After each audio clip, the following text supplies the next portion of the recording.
mga amiga, yan sa araw na ito wala akong pasok kaya meron tayong pagkataon at oras na ating linisin ang ating bakuran na kung saan napakaraming kakalat na mga dumi mga amiga yan. Kasi nga pagkatapos ng trigiba ang aking bahay kubo, ayun o nakatumpok na ang mga kahoy nito.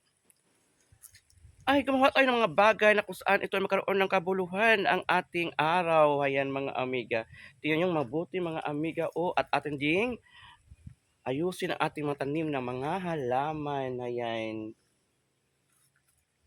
Maraming nakakalagang dumi dito kasi nga kakatapos lang ng bagyong Enting na kung saan ilang araw din na halos umulan ng malakas. Kaya hayan mga amiga o wala akong time na maglinis. So ngayon na ay atin nang gagawin kasi nga maliwanag at maganda na ang araw ngayon. O, di ba mga amiga?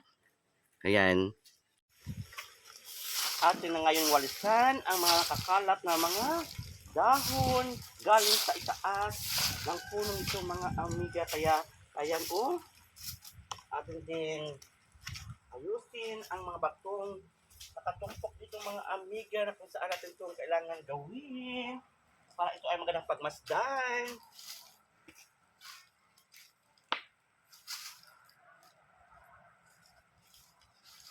At maganda din ito mga amiga kasi nga nagkaroon tayo ng exercise sa ating sarili. Ayan o.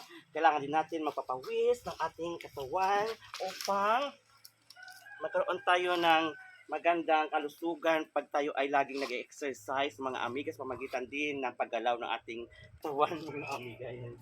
O, diba?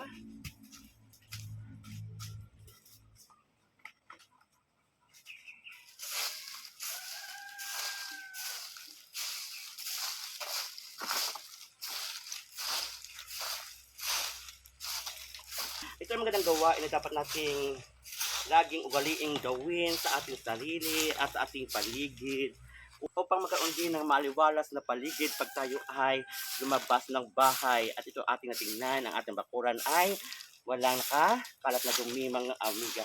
Sa ngayon ako salamat sa inyo sa pagsubaybay ng ating mga videos. Bye! Love you all mga amiga. See you again!